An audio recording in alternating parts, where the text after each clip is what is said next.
The United States tried to steal China's time, and honestly, they came dangerously close to getting away with it.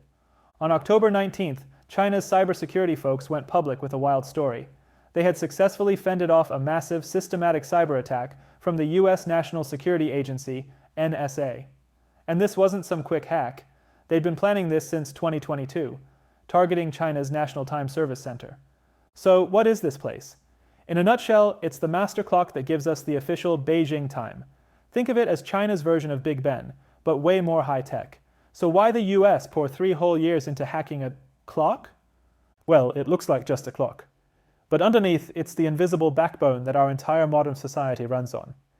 Everything in China, from your instant mobile payments and high-speed rail networks, depends on perfectly synced time.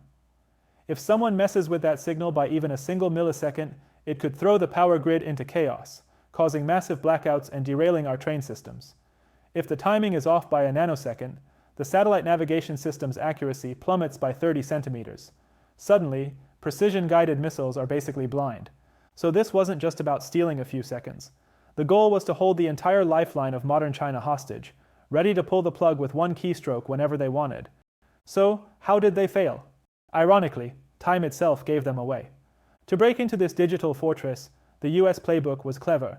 They stole security keys and disguised themselves as insiders. Let's call them digital postmen. However, these so-called postmen had a weird habit of only making their deliveries in the dead of night, Beijing time, and they kept trying to poke around in top-secret rooms. That strange work schedule was their first major clue. But how could China be sure it was the US? When investigators dug deeper, they found the hackers' schedules synced up perfectly with the American 9 to 5, and they even clocked out for US holidays.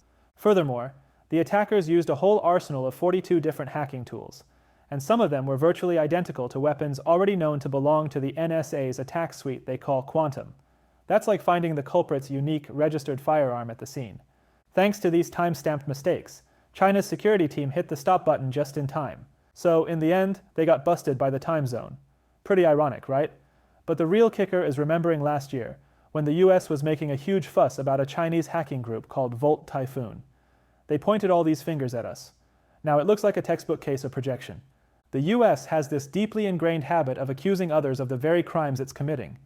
And if they keep that up, their own hypocrisy is going to keep leaving clues for the world to find.